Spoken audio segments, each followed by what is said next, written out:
Before the Echo is brought to you by X's Outdoor Gear, ASIO Gear, and Stealth Outdoors.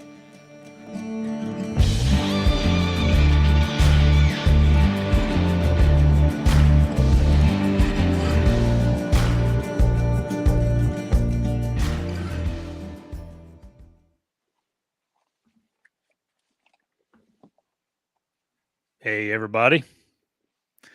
Welcome to the show. It's going good. How's Global?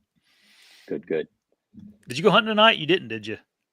I did not. I made a trip and made a deposit on something and then came home and spent a little time with the family. I've been hunting a lot. Yeah. How's the weather up there right now? Crappy. Lots of rain. Yeah. Rain, more rain. Yeah, we got a ton of it. That's what everybody's kind of saying up there. We haven't had rain in a long time here. I mean, we had one shower the other day, but it's been pretty dry. Anyway, before we get into our topic today, you had a crazy thing happen to you. Was it yesterday or day before yesterday? Yeah, that was yesterday. It was yesterday afternoon. Yep. Yeah, you were going in to hunt some public, right? Correct. Yep. And I was in there last year and decided to dive in there this year and went a little different direction. And yeah, I don't know if you want me to tell the story or. Yeah, tell the story. I'll once you get to the goods part, I'll put the pictures up. Okay, I'll try and make it short and sweet. As I was getting into this piece, it's a pretty good piece, but I was probably I don't know, two and a half 40s back or whatever it was, and I had walked past some stuff. I'd seen some kind of a scrape that I knew was a man-made scrape, and then came across a couple good rubs, but they were lower, so I kept pushing. I really had a place in mind, and from there I was just going to wing it. I had my stand and sticks on my back, bow with me, everything. I was ready to rock and roll, but if I just scouted the night out, I was okay with that. That was kind of my mindset going in there. And just because like last couple sits I've gone to spots, and that's just something I told myself I wasn't going to do anymore. But got back in there, noticed some buzzards flying, or some turkey vultures flying around, and one in particular was kind of looked like an osprey almost. It had it was really dark with that light checker in it. And so I thought I was filming it, and I wasn't, but that's another story. Anyway, went a little bit farther, and I saw some white hair in the road. And so I'm walking up on this downfall, just to paint the picture. I'm walking up on this downfall that's across the road, and I can just start to see some hair as I come around this thing. And then I look up there, and maybe, I don't know, 40 yards, 50 yards, I can just see this cage sticking up, and I'm like, holy crap. And I knew something was wrong right away. It was dead. And so I'm walking up on it, and I can see that the back end of it is kind of buried and whatnot. But got up there, took some video of it, took some pictures of it. I actually think I marcoed you guys. I marcoed kind of our little group here, and showed everybody. Got off of that, called the DNR, got a salvage tag for it, and from there proceeded to call another buddy of mine, Tim Hinkey. You guys might know him. Yep. And I think he's on tonight. Is he? Okay. Yep. Super. First sit. Nice. Yeah. I can't even see comments and stuff. But. Oh, you can't? No. Yeah, that was a freaking stud, man. Yeah, he's a good deer. I mean, initially I was kind of in awe, and Tim shows up, and I'm like, man, I don't know. I'm like, that's like a 160-inch deer. And then, it was probably 20 minutes later, I'm looking at him. I'm like, well, he's not, I don't think he's 160, but he's, he's 150s, maybe 150s and some change. So, yep. A nice deer, it hurts to see something like that go down that way. But I started feeling him over. That one picture kind of showed that his backside was buried, which would be, pretty consistent with what a bear would do. Later, and it didn't even dawn on me, but later it makes sense. My taxidermist said, yeah, bobcats will do that, and cougars, and of course we've got both of those in the state and both of those locally, Right. regardless of what the DNR will say. But when you got pictures of them, that's pretty hard to dispute. Not that I personally have pictures of them, but I've got neighbors that have pictures of them. But anyway, yeah, it was. Tim came out. He kind of filmed the recovery. Where I was going with that is I started feeling around this thing, and I felt like a little hole, like in the shoulder, and I'm like, oh, please don't tell me he was poached. And that's all I kept thinking while I was waiting for Tim.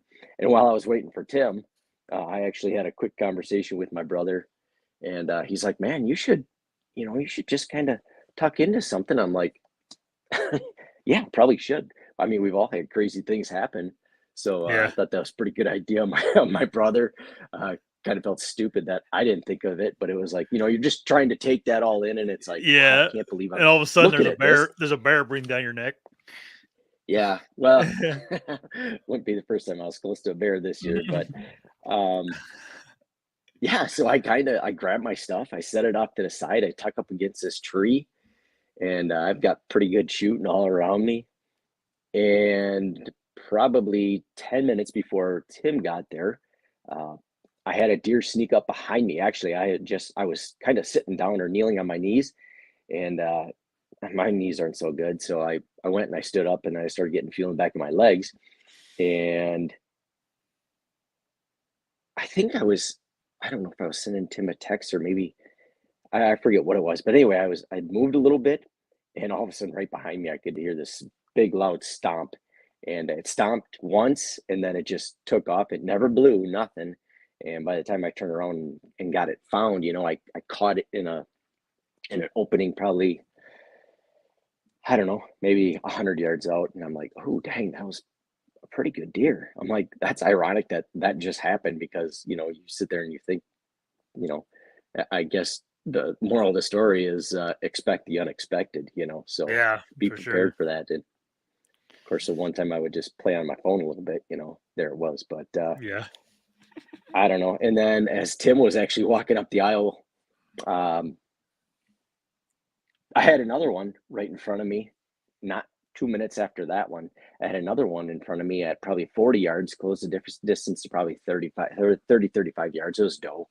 And I didn't think I had a doe tag for that county. So I wasn't going to shoot her, but it was pretty cool either way. And yeah, they came walking up, and that doe, didn't even really care. I mean, she kind of moved off quick, but I don't know. It was a pretty cool night in the woods. Yeah. I imagine. And you got a salvage tag for it, right? I did. Yep. Salvage tag. They sent me a confirmation number verbally. I punched it in my notes, and they also sent me an email with a confirmation number. So yeah, it was Yeah. it was really simple. If anybody ever comes across that, it's really easy. Just Yeah. call a DNR number. They'll get you squared away. Every state's a little different too on rules on that. Some Mhm. states you don't have to have tags. Some of them you do. Um, we're supposed to have them here if we find a dead head. And I've talked to conservation officers that are kind of don't really want to mess with it. They're like, whatever. But something like that, you want to make sure you're legal on that. How long you think he'd been Yeah, for dead? sure. He was warm when I walked up on him. He was warm. He was warm when I gutted him out. Yeah, he was. He had some. He was stiff, but not stiff like you would think. And Yeah, so right. I don't think he had been done very long. I think that whole thing probably transpired, maybe early morning, or I'll call it early morning hours, or early in the morning. And I think at best he was sitting there for 8 hours, maybe dead. Yeah. But everything, as I was walking up, I did bump something, and I just thought it was a deer, to be honest. But it very well could have been, whatever was Eating on him. trying to feast on that thing. So, Yeah. Tim just commented, explain what we believe happened to him. oh, yeah, good point. Good point, Tim. Um, so ultimately, what had happened, what was going through my mind was he was pushed. But anyway, after uh, we pulled him out, kind of inspected him, I'm like, there's like no holes. There's lots of little holes. I could feel little holes in him. You kind of see them. And but I didn't think anything of it. I go, Tim, you think maybe he was gored or I'm like, there's nothing. I mean, I gutted him out. All his vitals are intact. I said the only thing funny is that his heart is a little soft and mushy on the one side. It was just different, it just looked funny. And ultimately took him to the taxidermist. And as he was skinning that thing out, there were fragments of bone. He didn't even really I mean, he just pulled the back down a little bit and he goes, oh, this thing got hit by a car or something. Just that fast. And I was like, oh, I never even thought of that. And as he pulled it down, I mean, fragments of bone off like the lower, I guess the lower shank or whatever you'd call that, or not shank, but the rib cage, Yeah. just started falling out and falling on the floor. And as he pulled it down, down, down, as you got it by the neck, and I think I sent you guys a picture of that. I might have even posted that on Facebook today. I know I did. I posted it once and I posted it. I kind of cleaned it up a little bit, posted it a second time, but right across his shoulders and stuff, it was just all you could see how the muscles, when he got hit, all his muscle structure, I mean, the fat, everything just like tore, just like something tried to rip him apart. And so the fact that he made it to where he was, because he is 5.5 40s from any road. So it's just, I mean, it's incredible that those things can go that far, Oh, it's busted up nuts. that bad. Yeah. Um, hey, I got a question. Are you on your home internet or are you on um, your phone Wi-Fi? Uh, that's a good question. I think I'm on my home internet. Oh, are you? I think so. Okay. We're just getting some lag on your end on the video. Your voice sounds good, but your video is like behind. So Oh, no, it's not a big deal. I just was if you were just using your if you weren't using your Wi-Fi, I was gonna have you turn it on. But well, let me check it out because it kind of gets funny from time to time. I'm probably gonna screw this all up, guys. I apologize. you're good, dude. It's You part of it. sure? Yeah, look real quick. It'll be good because if it fixtures your video, it'll be a little better for everybody to watch.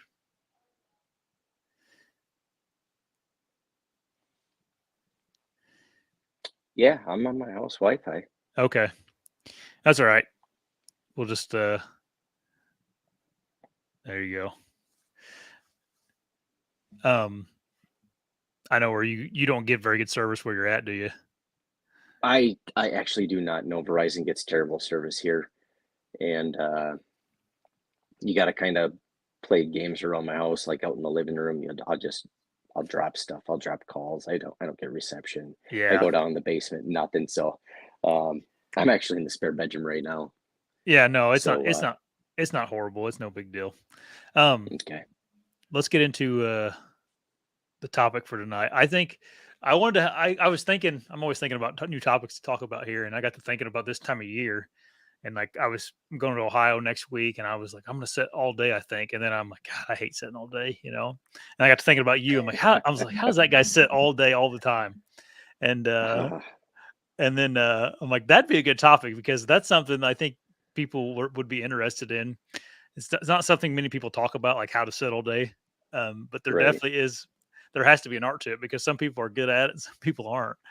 Because you'll like when you come here early season, you even sit way longer than everybody else. Like everybody will be back at camp for an hour, and then you'll still be out in the stand, and you won't get home until lunchtime or whatever. No, well, yeah, yeah.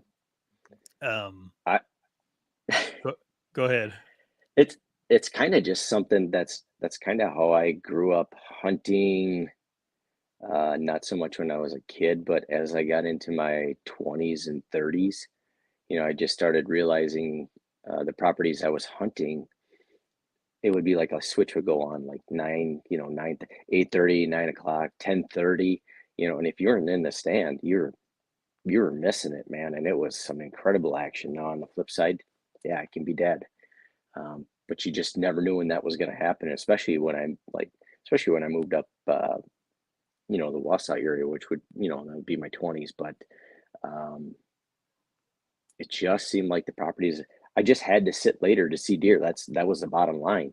And so I got kind of conditioned to that, and then started sitting some all dayers.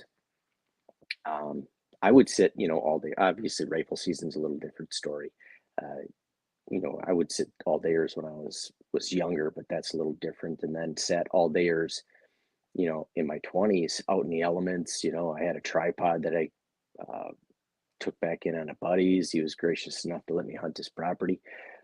Took it back in there, and we would just, we would chat back and forth. We'd be all bundled up like snowmen, and we'd be texting back and forth. He'd be at the one end of his 100 acres. I'd be at the other end. But so I really sat in a bunch of all dayers, during that time frame, rifle season.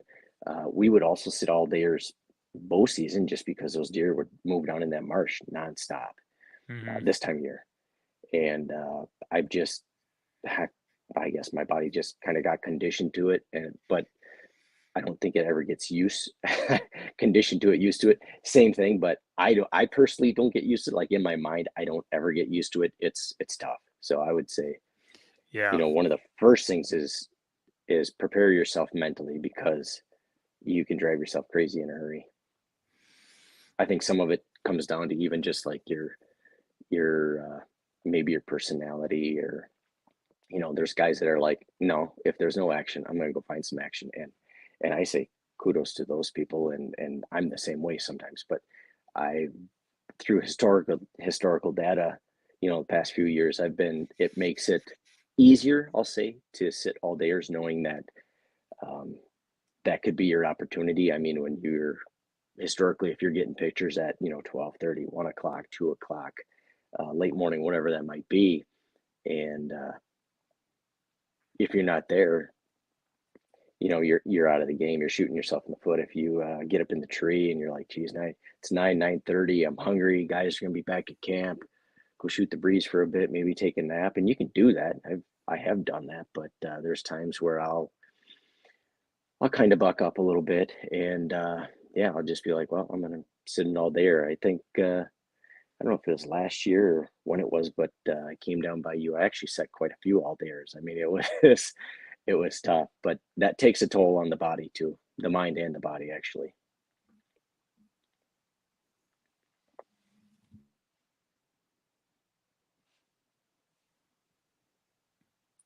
Did you lose me?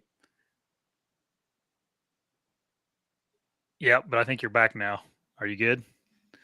Oh yeah, yep. I Okay. couldn't Okay. tell. I don't know where you Um, lost me, but no, you were good. I heard you up right. You were just gone for a few seconds. Um, okay.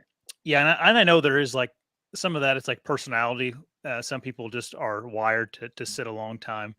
But something else like with you is like you set in like I remember when we first started hunting together, you had that point five, the lone wolf point five, and you would sit all Hmm. day in that. You sit all day in that little thing, and that thing is like Yeah, the seat's about the size of my coffee cup, and yeah. um, It's so like it's how, how tiny. how do you keep your like how do you keep yourself comfortable in the stand that long to where You don't. you bear yeah. You don't. I mean, it's not comfortable, because let's be honest, you're sitting 12 to 14 hours. There's nothing comfortable about that. Hmm. So what it comes down to is, or what I've done is, uh, number one, make your stand as comfortable as you can, or get yourself a stand that is comfortable, which I finally done. And yeah, that my B stand is much more comfortable, much more leg room, which helps my knees from cramping up. I literally wouldn't be able to walk. I mean, it would take me probably 200 yards to get the kinks out after an all dayer. But even just sitting late, I noticed that I can get down, and I can kind of hit the trail pretty hard right away, and no issues. But get your stand comfortable, get your seat comfortable, make that thing as comfortable as you can. I even went to the point, and this is what I do. I'm not saying this is what everybody should do, and it's kind of something that I um, copied off Jake Bush. To be frank, is I took and I cut a little pad for the bottom of my seat, so I can once I get tired of sitting, I can flip my seat up, turn around, and I'll face the tree like fat chicken, like Dan talks about. And I just, it's a different view. It kind of freshens your mind. It's something new to look at. Your eyes aren't playing tricks on you. You're looking for all that new stuff. And also, when you lean up against that thing, it's not super cold. So that's one little trick that I've gone to, and I really like that. But Yeah, I know I think, you guys go have ahead. been you guys really messed a lot with seats, right? Like padding and stuff. I know some of I don't know if it was you or Gary or someone was like doubling up on their pads on their seat. Yeah, that might have been Gary. I Okay. forget my yeah, I don't remember, to be honest. I've got just whatever the B stand came with on top, and the harder foam one, just because I feel like that fits me a little better. But it really settles in pretty decent once it starts breaking in a little bit. But yeah, I guess where was I going to go with that? I think one of the most important things, and it helps mentally, it helps physically, is keeping your eyes on something fresh. So like a lot of guys will get out there and they'll be like, okay, head on a swivel, head on a swivel. It's not rifle season, guys. It's bow season, and you're going to be in that stand 12 to 14 hours. Don't wear yourself out in the first hour. Um, so use all your senses, use your ears if you can. If it's windy, you're kind of hosed, but there's still always that option. But what I do is I'll pick a direction to look, and I'll just look that way for a while. And it's amazing the little things that you'll see pop out. And if you can see any distance, maybe it's that squirrel you didn't see. All of a sudden you see a squirrel at 200 yards. When would you ever notice that, really? But Yeah. you do, because you're kind of picking the woods apart. I'm not a guy that sits there and plays on your phone, but if that's what you have to do to stay in the stand and keep your mind working and keep it fresh and keep it off of everything that you think you should be doing back at home, um, then by all means do it. But again, that's part of mental preparation, is kind of clearing yourself so that you're not thinking about all those things. That you've taken care of the honeydews, you've taken care of all that stuff. So Yeah. just preparing for it. But then, I'll pick a direction. I'll look that way for a while. I'll look another way for a while. I'm not afraid to sit there and look behind me. I used to sit like, I'm not kidding. I used to sit like a statue for 3 hours. Like I wouldn't move. I wouldn't turn my head. If I heard something back behind me or up to the side, I wouldn't turn my head. And that was just something that I was taught when I was younger, actually from one of my friends. He's like, yeah, my dad does this, and I'm like, you know what, that makes sense, because it's when you get busted, when you turn to look at them, that's when you get busted. But Hmm. now it's like, I just feel like if I don't hear anything, I feel like I'm safe. Now, obviously, if you hear something, you have to be smart about how you turn. But um, that's what I do. I pick zones and I kind of watch them. And when it gets later in the day, as the day goes on, I'll stand for an hour, hour and a half, 2 hours, sit down, hold your bow, don't hold your bow, whatever makes you happy. And that's kind of another tip that I had is have, right along with your stand, have the equipment to do that, and be versatile, be flexible. So this year I picked up some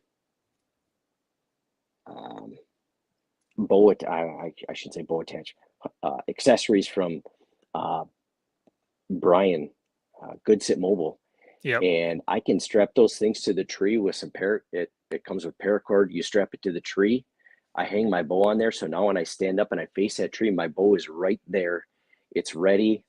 And otherwise, if you're hunting, if you're hunting private, public, guys use screw ins, and I've actually had, you know, some of the DNR tell me they don't worry about, some of that stuff if you snap a branch here and there. But it's when guys get crazy with that stuff that they get a little bent out of shape. But so you take a screw in, you pop it in the tree, or anything to hold your bow. Maybe there's a branch right there you can hang your bow on, but make sure that your bow is easily accessible. Don't stand up, turn around, and face a tree, and now you've got to reach down. I've got a bow holder attached to my bow, so my bow is always at my left hand when I'm seated. So don't stand up, turn around, face a tree, and then be like, oh, okay, well, there's a buck. Now I got to reach down, grab my bow with my right hand, do a Yeah. crossover with my left. For guys like you and I, there's a camera in the way there somewhere that we have to dodge. It makes for a lot of extra movement. So if I stand up and turn around, face a tree, I shift my bow. It's just that simple. So having the right tools to do that makes things easier and smoother, especially in the heat of the moment. One time I can think of in particular, I was down by you last year, Josh, and I was sitting an all dayer, as a matter of fact. And I had that, I think it was about 9:30, 10 o'clock. I had some doe come through up on a ridge, and I'm like, oh, sweet, some movement. And then I want to say it was maybe an hour later, hour and a half later. So it was, I guess it was close to midday or whatever. All of a sudden, here come this, nice 8-pointer out of nowhere. And I was actually, the tree I was sitting in was pretty good size. So he actually was behind that tree a good share of the way. So I didn't see him until he like popped out, and then it was Scramble City. But if I would have had to reach back and get my bow, it would have been chaos. But I had my bow right there. I had a little screwing in the tree at that time. I've got the good sit mobile things now, but my bow was right there. I was ready. I think I got some footage of that one or not, but he wound up being like, I want to say he was like 30, 35 yards, and there was just some crap in the way. I remember a little pine tree being in the way. And once he got past that, I just didn't feel comfortable with the shot, even though it was pretty much quartering away or broadside. It was just, I didn't feel comfortable with like a lot of the little branches and stuff. Now it's middle of the day. I could see pretty good, but I didn't like that shot. It was just not Yeah. me. And to be honest, I wasn't real sure that I wanted to shoot that deer, but I told myself, if it's a nice buck, shoot it. And he was nice. So I guess ethically, morally at the time, I didn't, the shot was no good, so I didn't take it. But Do you yeah, do that you do you bring snacks with you? I do bring snacks. Yeah, I don't get real crazy. I'll be honest. I would say one of my tips would be is don't take anything more than you think you need. Don't bog yourself down, especially if you got a long trip. If you're going to sit some private, you don't have or some public, and you don't have a long walk. That's and you want to put 10 pounds of food in your in your bag and be Right. rummaging through that all day. Feel free, but that's not my way. I'll take 2 bottles of water, or a bottle of water, bottle of Gatorade. I'll make sure that bottle of water is not in one of those plastic crinkly things, Mm, because I hate making noise out there. I'm kind of OCD out there. So the water goes in a different water bottle. Like if I've got an old Gatorade bottle, or Powerade bottle, whatever you want, or if a guy's got a thermos, I put my water in those because they're hard plastic and they don't make noise right. like those little cheap plastic bottles do. But yeah, and then like my snacks, I can make it all day on one power bar. I usually take two because I know that'll get me through. Maybe some trail mix, and if I want to spoil myself, maybe a couple cheese sticks. That's always a nice little breakup. But again, all that stuff like those power bar, or those not the power bars, but Cliff bars. Sorry, Cliff bars. They Yeah. come in. They got. I mean, that's the noisiest wrapper anybody ever came out with. But I suppose if you're climbing rocks, it's not a big deal. But if you're in the woods, they're so loud. So I'll take those out, and I'll either put them in a baggie, or another thing you can do is just wrap them in plastic wrap. That's nice and Yeah. quiet. Otherwise, they're sticky, and they want to stick to each other and make a mess out of everything else too. So that's what I do. I make sure everything I want to access is nice and quiet. Yeah. It is one of those things where you talk to anybody that's real successful. Like I was talking to Andy May a while back on here, and he mentioned like he's killed a lot of deer in the middle of the day, And then same with Yeah. John Eberhart. You know, he swears by 11 to 2 during this time of year. So it's something I have not done a very good job with over the years. Like I've very rarely in the stand at noon. You know, Hmm. um, Hmm. but this year I'm really trying to make an attempt to do a better job with that whenever I'm out of state. And that's another thing is when you're out of state, it's like it's easy to start wasting time. Like that's very valuable. Yeah. You can go Yeah. back to camp and sit around for a couple hours and think, oh, I'll go back and you relax and then go out scouting or something. All of a sudden your relaxing time turns into a nap, and then it's all of a sudden it's 2 o'clock and you just wasted the whole day on doing nothing. And then you're Yeah. gone away from your family, and it's like you should be productive when you're out of state. But Absolutely. it, I'm the same way. I feel guilty if I'm not out there as much as I possibly can be. So, mhm. um, that's another good driver too. But I've seen a lot of I've gone through a few different phases in life. I mean, I went through obviously as a young kid, I shot a lot of deer, killed a lot of deer, and got into QDMA early in life. And I'm not saying that's everybody's way. I'm just saying something I, kind of had in my mind. And me and my buddy, and then we were like, hey, if we shoot this, then then we got to shoot this to, and so on. And it's like, oh yeah, that made sense. And so kind of came up doing that. And I literally went from, I, I shot a pretty good buck when I was 18, actually. I think I just graduated that year or something, or maybe it was, and after that deer, it was like, holy buckets. Now I just had like, okay, it's got to be 130 or better.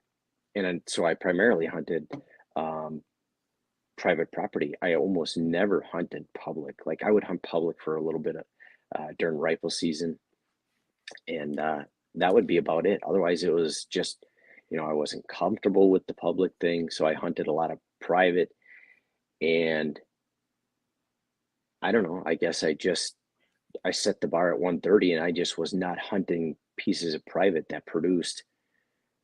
I'll call them pretty good deer for us on an annual basis. So I pretty much set myself up for failure for a long time, and actually kind of got that monkey off the back here a few years ago. I don't know. I think what was it?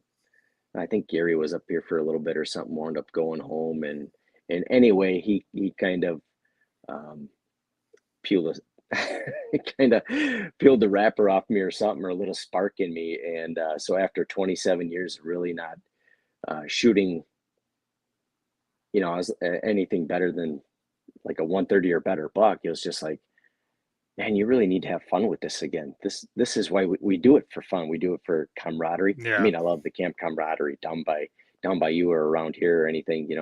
I, I'm a big people person, so I do love that. But um, I like to get it done too. But anyway, uh, he had gone back home or whatever, and it wasn't. I was just like red, like somebody flipped the switch, and I was like, yeah, I got to do this. This is ridiculous. And literally went out with a decoy and wound up shooting a 3.5-year-old 9 pointer, not a real big rack, but just the coolest. I mean, he's kind of a really cool deer. 9 pointer. I think he had a little fork on his, like a little forked brow, but 3.5. I had the DNR age him and I didn't believe him. Yeah, but it was a 3.5-year-old. But to be honest, I saw horns and I'm like, I was just gonna shoot that buck. And he came around. He came around the decoy, and he actually wound up splitting me on the decoy. So he was at like a stone throw, like 7 yards. And I smashed him, and I watched that deer run off and wobble and tip over, and it was like I was born again, Josh. And Yeah. I literally, I told Gary, and I forget whoever else. I'm like, that's the first buck, like decent buck, like not just I accidentally shot a spike one time, thinking it was a doe, but anyway, wound up burning one of my buck tags that way. But anyway, it was the first decent buck I had shot in uh, 27 years. And I Yeah. mean, throughout those years, I can't tell you how many times I would draw back on 120, 125-inch deer, um, and just let them walk. Yeah. I was looking for that with that 130 that I just knew it was going to do it. And, Gary would even tell you, I'd be like, yeah, I had a pretty nice buck in front of me. And he would go out and sit and he'd be like, oh my gosh, Brad, I can't believe you let that deer walk. I'm like, Yeah. really? I'm like, yeah, you're probably right. But, you know, but anyway, I've changed since then. And yeah, I guess everything for a reason, You're having so fun now. I'm having a blast now. Yeah, I've shot a few deer in the past years. And, I've actually shot 4 bucks in the last 5 years over that decoy. Yeah. But my big goal this year is, to get a nice public land, a respectable, nice public land buck on the ground. In fact, I keep shying away from all this. I've got access to probably 400 acres in private, just permission properties that I can go on to, and I just keep shying away from them because I'm afraid I'm going to go shoot something or be tempted to Yeah. shoot something. Yeah. I'm not afraid to You earn it. you've killed something that a lot of guys are envious of. You have a double dropper, don't you? I do, yeah. That's Yeah. that's the one that kind of set the bar so high for me right away. Yeah. That's tough as a young guy to kill something like that and then, you know, feel like you got to one up Yeah, yourself and then all of a sudden it's 20 years and you still haven't, it's hard. yeah. And you don't realize where it goes. And to be honest, Gary always called me, "You're such a good deer watcher. You're a deer watcher. You're not a hunter." And Yeah. a lot of truth in that because I did watch a lot of deer, but and a lot of those were midday sits, or midday encounters where I'd have deer like that. And I have shot a few deer midday, or if it wasn't like an all day sit.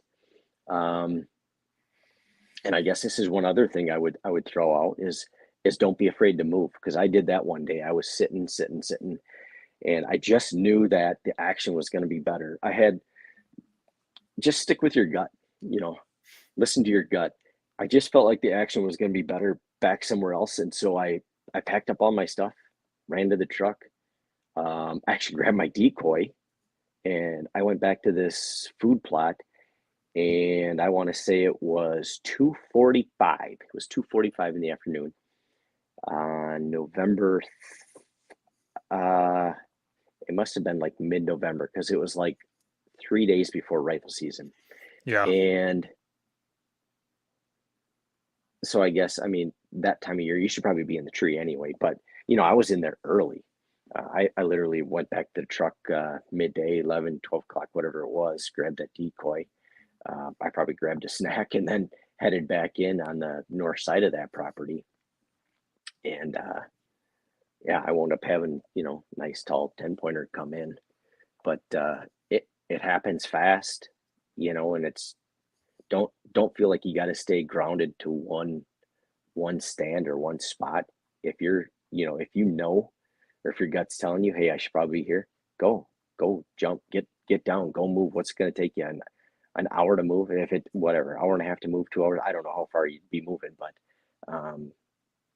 go do it. That'll kind of freshen you up, wake you up, um, get your muscles working again, gets the rigor mortis out. But yeah, don't be afraid to move too. Yep. No, that's a good tip. Um, yeah, if you don't feel like you're in the right spot, after because sometimes you go in blind or something in the morning and you get in there and you're like, I don't know about this, then yeah, get down and figure something out. Absolutely. Um, Yep. Man, there was something else that came up in my head just a second ago. Can't remember what it was now. Um, you got anything else on those all day sitters that I know you took some notes or you thought about some things? Anything we didn't Oh, cover? um, yeah, and this is actually this is one that I'm gonna kind of add to my regiment that I regiment um to something, just add to what I do. And I would say not even like an all dayer thing, but man, don't be afraid to draw your bow a couple times throughout the day. Just go through that motion, even just, maybe draw it a couple times, and just so that after sitting for 10 hours, 11 hours, all of a sudden, it's right at, 10 minutes of closing. You finally got your golden opportunity. And now you're so rigor mortis up or frozen or whatever that might be that you can't even draw your bow. That would be, I'm getting old, so I went to 60-pound bow, so that I can pretty much draw that with no problem Right. anytime. But yeah, I think I picked that up from Jacoviak, one of Jacoviak's videos, and I'm like, man, that's perfect. He goes through some other stuff, but I'm not about to start flinging arrows out of the tree. But he's He's using got a some good trad bow practice though. pointers. Yeah, super quiet, super quiet. Yeah. But Yeah, that's a good tip. People forget about doing that. Like you sit there all day and then you grab your bow to shoot a deer and it's like, oh gosh, I'm stiff or whatever, yeah, even if it's like a cold morning, man, I Yeah. tell you what, an hour into that sit, first daylight comes around, and you get that deer in front of you. I mean, you're probably still warm, but let's just say it's 2 hours. Sorry, you go to draw that bow back. Whew, that can be an eye opener for sure. Your form Mm-hmm. is different. How you anchor is different. Everything is different. So yeah, I really like that one. Yep. Tim says, fun fact about Global, he's wicked quick at field dressing a deer. Yeah, I'm not too bad at it. I've done a couple anyway. You're the designated Probably guess gutter. yeah. In all seriousness, probably a couple hundred in my lifetime. Yeah. I could tell you a little story quick, but yeah, my brother-in-law and I actually shot a couple doe at the same time, and he looks over at me and he goes, "Race ya?" I'm like, "What are you talking about?" Um, he says, "I'll race you, see who the fastest gutter is." And so now keep in mind, so my dad taught me how to gut when I was just young, and but hunting with my brother-in-law kind of really fine-tuned that, picked up some shortcuts, did things a little differently, and got pretty good at it. So it was, there was only 2 or 3 of us that would gut deer for, we'd have a group of anywhere from 5 to 13, 14, 15 people. So yeah, I gutted my fair share of deer. But yeah, and I just, young and cocky, I was like, okay. But in the back of my mind, I'm like, man, he's gonna crush me because he's fast. And I'm like, you know what? I am pretty fast at this actually. And so he timed us, and I finished in 59 seconds, and he finished in a minute and 1 second. And I'm talking, these deer are clean. I mean, super clean. Not This isn't a hack job. These are super clean deer. No Yeah. blood in it. This is lifted out, cleaned out. All the blood's out of them. Yeah. And Ready to start dragging. they're ready. Yeah. So That's funny. I That's didn't pretty quick. that is pretty quick when I sit there and think about it. Now I don't got them that fast anymore. Yeah. I've slowed down, but I can Good. still do them pretty quick. Yeah. Good way to cut yourself, kind of. It would be, yeah. Don't go out there and try and set any land speed records, because that's foolish. Yeah, that was That's back when I funny. had much better reflexes. We had a question come in here.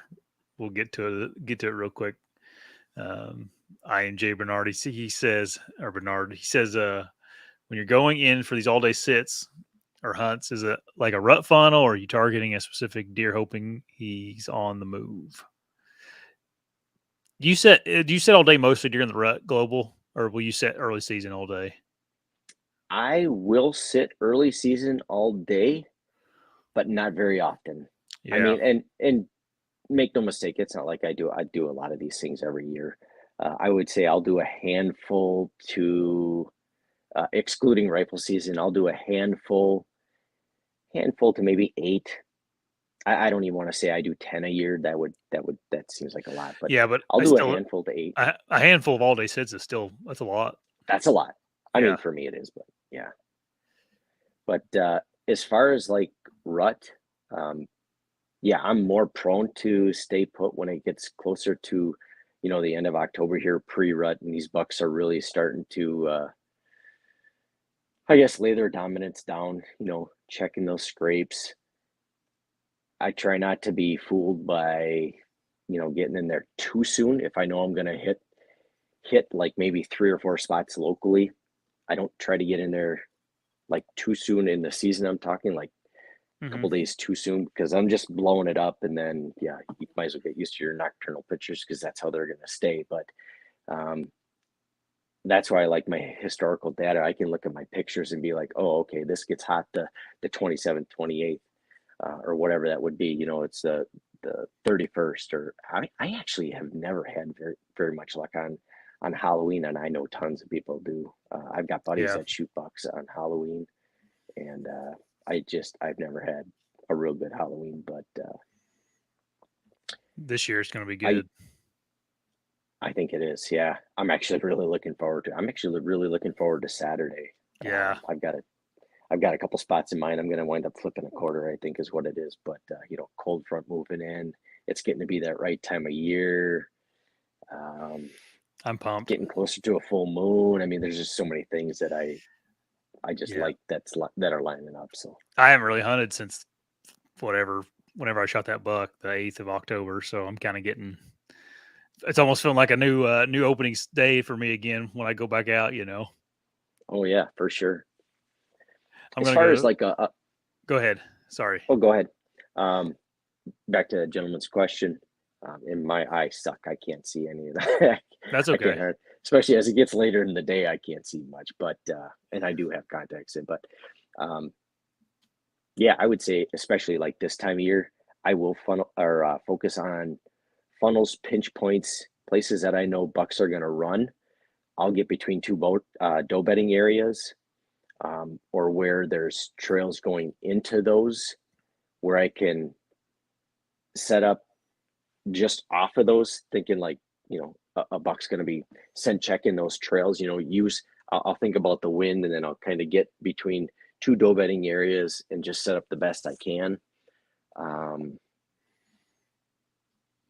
Out by you, I typically, I kind of flirt with the ridges, to be honest, because it's so hard to say, okay, I'm gonna sit down low all day, because then I sit there and I just think, man, I'm just blowing my scent up here. But then on the flip side, yeah, in the morning, you kind of got some demons working for you as well as in the afternoon. So I I, I try to just split hairs, to be honest, and I pick like just off the ridge, off the peak of the ridge, to where I think, and I'll usually get close to a drainage that I can let my thermals hopefully dump down into. And then when the wind picks up, I'll also I'll try to sit high on these so that hopefully my wind blows up and over and Hmm. clears everything. Whether that happens or not, I don't know. But I have had some pretty good all day sits out there. I mean, to where I've seen, um, where I've seen some deer either late morning or early afternoon. I've had some sits where I haven't seen anything, to be honest, and that's just Yeah. wrong place, wrong time. That's going to happen sometimes, and that's tough. And then to get up the next morning and say you're going to do that again, that's super Yeah. tough. Yeah. um, People are commenting about your gutting skills. So, Chad asked, "What kind of knife do you use?" So back in the day, I used a Gerber Gator. I used that thing for 20 plus, at least 20 plus years. Gerber Gator, and it was the one. I just had the regular blade without the serrated. I lost that one. I wound up buying the serrated version of that. Ultimately, I wound up finding my original Gerber, and but the past few years, my father-in-law bought me a what is that? A buck knife, buck fold knife, and so I use that one. It's just got sentimental value, and um, that is a sharp knife, and that steel stays really nice and sharp. I can gut a few deer with that one before it needs an edge. So There you go. there you have it. Jason, he's from Florida and he just moved to Wisconsin. He said the deer are so much bigger in Wisconsin and a lot trickier. I bet you're just getting them figured out, Jason. I don't I because I think I heard Florida's pretty tough hunting, so um, I could give it time. I bet you'll get on the deer. He also Yeah, goes on to say later on that he every hunt he's had this year, he said all day. That's hardcore, man. that is hardcore. A little different Uh, landscape, I bet, than Florida. yep, yep. Maybe at the creek, Victoria Knox, they do make good knives. Pretty affordable too. I have a bunch of Victorian knife, like kitchen stuff and butchering knives. I really like them. They're famous for the Swiss Army knife. Oh, That the little red knives that you see, those are hmm, Victorian Knox. Um, nice. what else for the all day sets? Did you have anything else written down, or you were wanting to talk about? I like to set up. Yeah, I did. I was just reading that here. I like to set up my stand facing north if I can help it at all. Okay. That puts me in the shadows a good share of the day. I'm not looking into that sun, other than if I stand up, turn around, then you're looking in the sun. Do yourself a favor, wear a hat. Yeah. So that'll help, block some of that sun too. But I like to set up. I like to set up facing north, and I just feel like that puts me in the shadows a good part of the day. And if I'm looking to warm up a little bit, and I'm in a bigger tree, then you can always move around a little bit and get some exposure if you want it. But I'm usually looking to stay pretty concealed. And right along with that, what I like to do if I can, and Josh, that one buck I shot hit down by you my first year, Mm-hmm. I like to sit in big double trees if I can, and Mm-hmm. I sit in big double trees or clumps of four, three, four, or I'll pick out a tree that is close to another tree, even if it's a smaller, shorter tree that has foliage next to it that's maybe next to that tree, and I'll just tuck myself up in there and get comfortable. And you can use all that stuff to your advantage, and it helps kind of conceal any movement you might have. So just a couple more quick tidbits that I like to do anyway. Yep. That's good. That's a good. I never thought about that. Never would have either. Um, Zeke has a good point. He said, "Bring a portable phone charger." Yep, that's a good. Good point, Zeke. Yeah, because you'll drain them if you especially here when we have poor service or something. A lot of times here you can't really have an option because you don't have very good service. Yeah, Um, what else? Is there anything always a else good thing. you wanted to cover? Well, I mean, yeah, he's right on. I mean, I used to carry Mophie all the time, and I still will, just in case your bone gets low walking out. Some of our Uh walks oh, are not short. we So, lost you again for a minute. oh no, A minute was am I back? exaggeration. You're back. Okay, but yeah, especially if you're worried about Onyx bonking out or something, or maybe your Yeah. phone's got a couple years on it. That batteries just start to peter out. I Oh was gonna put yeah. a new battery in mine this year, but we all broke down and just got different phones. It was time. I Yep. hate buying phones. They seem like such a waste of money, but Oh my gosh, so expensive too. they're kind of a necessary evil. I hate to say it, but uh, Yeah. we're Yeah. but They are. They are, and they're, man. I don't know. Some of them are like north of $1,000 now. yeah, Um, Tim asked if you have any first sit.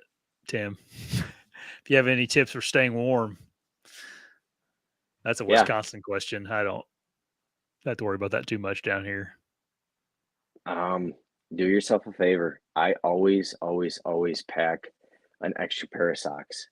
And as soon as I'll get to my tree in the morning, because I mean, a lot of our hikes are a mile and a half. Uh, Sometimes you guys are walking 2 miles. I think Hmm. Gary said something. He's got a spot. He walks like 3 miles. I don't know. I mean, you walk that far, your feet are gonna sweat.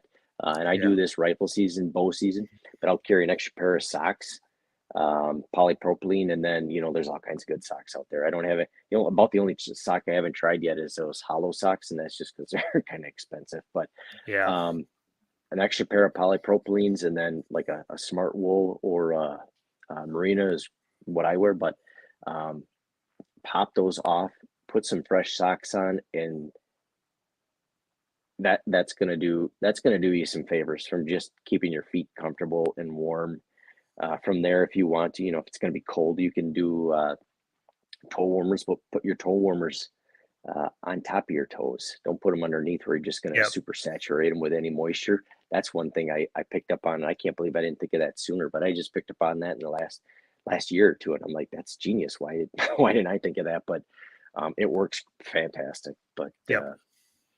a lot of us have gone to either the heater bodysuit or the IWAM in the when you start getting really cold conditions. But um, that's just those are altogether all different. When you're in those, I don't want to say bulletproof, but those things are pretty fantastic Oh my for super gosh. cold conditions. I I'm a know, fan. I think you have the same one I do, the IWAM. I'm a fan of it. yeah, yeah, those things are nice. And when Tim and I went out last year, it was 52 or 53 below or whatever it was. And he's got some pretty nice, I think he's got some Seeker or whatever, but he's got like the late season, the real deal stuff. Yep. And I had the IWAM, so I dressed light. I went in, I jumped in my IWAM, and he had his late season camo, and neither one of us got cold. Yep. Yeah. I think there's no trick to being warm in the tree stand when it gets real cold. It's like you just got to invest in good stuff. Yeah, uh, yeah, Zeke mentioned a heated vest. I have one of those. Those are really nice. absolutely. Um, Yep, yep. Veteran Good point. outdoorsman. He has a comment about sitting all day. Bring a book, read a page, look around, read a page. Yep. That'd be good to Same keep thing you off with your your phone. phone. Yep. Yep. Some guys, if they just want to take a phone and it's easier and they can read off a phone, but yeah, take a book. Um, yeah, anything to keep your mind busy, keep it fresh, because you'll go bonkers and you're gonna get Yep. antsy. You're gonna get antsy. Just try and be constructive with it. I got the new late season stuff from ASIO that I'm kind of anxious to try out. And then, but last couple years, like hunting in Wisconsin in January when it would be like -20, -30, whatever the temperatures were, I'd have Hmm. the, I'd have the, I would just wear something like I would wear like when it would be like 50 degrees outside Hmm. walking in. And then I'd have a heated vest like Zeke was talking about. I would get my eye warm out. I would climb up, get my eye warm out, um, put drop a couple hand warmers down in the bottom of it, and then turn that heated vest on, and then zip up, and you do not get cold. I mean, it's like Yeah, it'll be 60, 70 degrees in that thing. I mean, your face and stuff it's exposed gets cold, but it's pretty yep, unbelievable. So, yeah. All those things they're amazing. Yeah. um, is it Dave have a question about sitting all day? Is it wise to sit all day during gun season? November 15th to 30th. Any weather conditions better or worse for all day sits? Yeah, I actually really like I'm one of those guys that you can't get out of there, and I would say tree, but I'm gonna be honest, I don't sit in a tree for rifle season. Um, I do I do like when I break away. So I hunt with my father-in-law, and Hmm. or he hunts with me every year. So when he wants to go hunting, we just go out, we sit in a shack on some private, uh, and we'll sit there all day, and it's a nice shack. I mean, it's too small. It's not as big as the first one I built, and I should have built it the same dimensions. It's 4x6. If you're going to build a stand for two people, make it 6x6. But anyway, we'll sit all day, and I've got a heater in there. We're doing hot ham and cheese. We're doing breakfast sandwiches. Oh He's my god, drinking coffee. you Oh sound like a duck hunter now. yeah, yeah. No, it's not awful. I'm going to tell you that it's not Uh, awful. But we have a good time, and that's again, that's camaraderie and yeah, hunting right. memories, and just sometimes that's a good time Oh to yeah, for sure. just just let your hair down and let the world just kind of disappear behind you and just have fun. So Right, unless you're like me, you don't have any hair. right. Me either. Um, I'm looking here. I thought I saw a question about my comment about duck hunters reminded me. Someone was asking we have any recommendations for when duck hunters start hitting the woods. I don't, because we don't, duck hunting is not very popular around here where I hunt at. Like, we don't, very few people duck hunt around here. It's not a great duck hunting state. But do you hunt any properties where a lot of duck hunters tool around on? Me, I don't. No, I Uh-oh. hunt. Whoops, you lost me again. You Uh-oh. lose me? We lost you again, Global. Yeah, but you're back now. Um, Can you it hear must us? be. Yeah, I can hear you. It must be. I just had a whole boatload of pictures come Okay. rolling in, so that must mess with mess with it a little bit. But It must have um, bogged you down. yeah, sucking too many G's or something. But uh, I do hunt a piece of private that borders a small lake, and there are some duck hunters out there sometimes, and so that can be a little bit annoying. But for the most part, they go over on another lake, and so they're over there blasting away. But I no, I don't have a whole lot of exposure to duck hunters. Yeah, Nolan. Uh, Nolan. He mentions just wait till they leave. He said duck hunters leave around 9 or 10 in the morning, and he's probably right. Um, Hmm.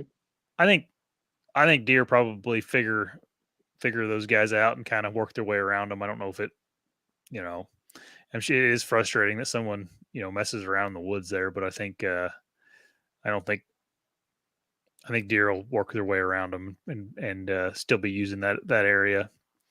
Um, let's see here. I don't think we have any more questions, Global. We've been on here for an hour and I've gotten like no sleep for a week now, so I'm pretty tired. Oh no, sorry to hear that. The luxuries of a newborn, right? Yeah, it's okay. Yeah, It's just that part where he has to get up every 2 hours and feed for an hour. yeah.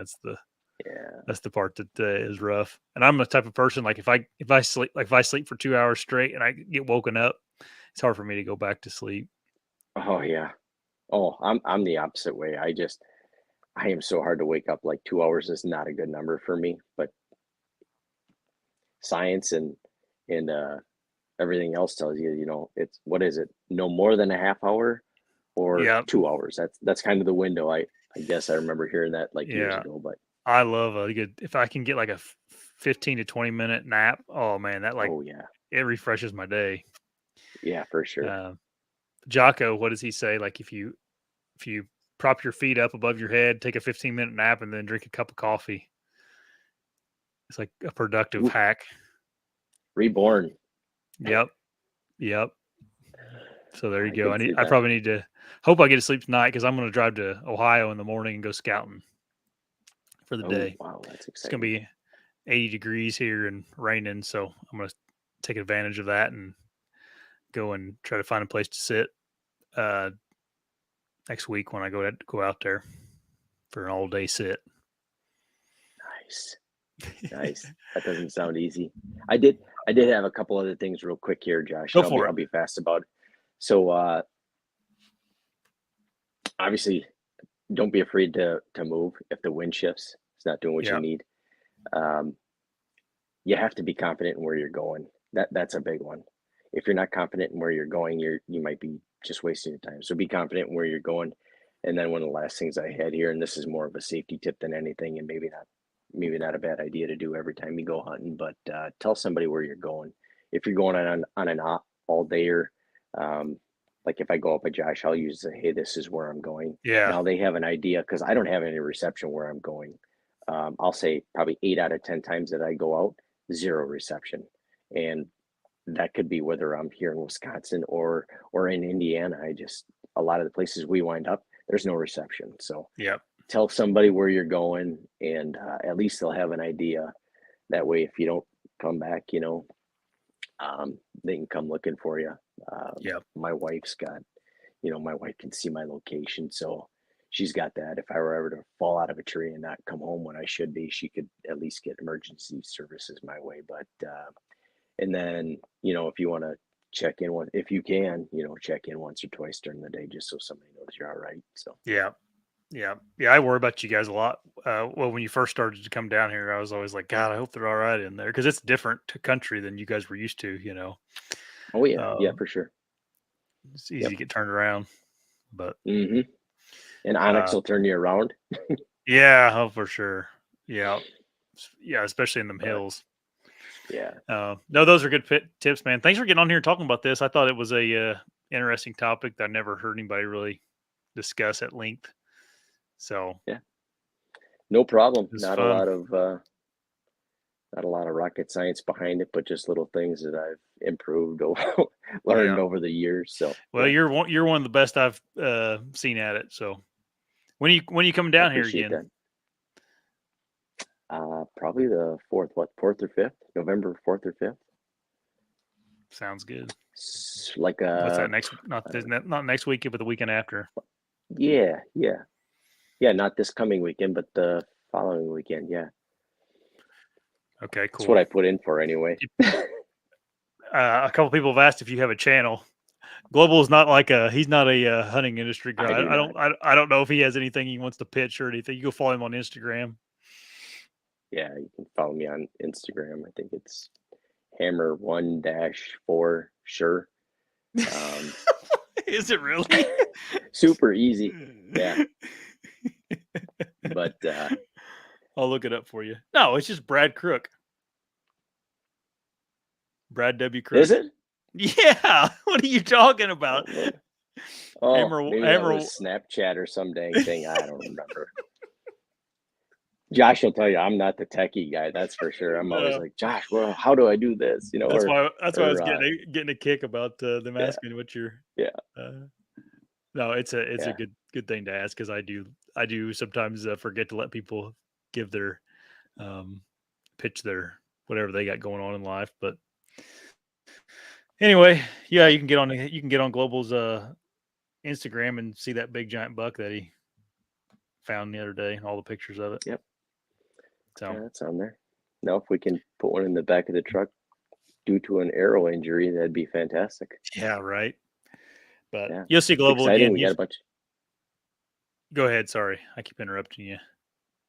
No, that's okay. We got the whole delay thing going on. That's my bad. But I don't know. It's just it's an exciting time right now because there's a bunch of guys out in the woods, and it's like every day, you're hearing a It, story from somebody, and it's exciting and it's inspiring too. So yeah, gives I us know. some motivation to get out there. I love this time of year just being on social media. Like you never know when one of your buddies in the morning is going to post like got one. It's like heck yeah. Hmm.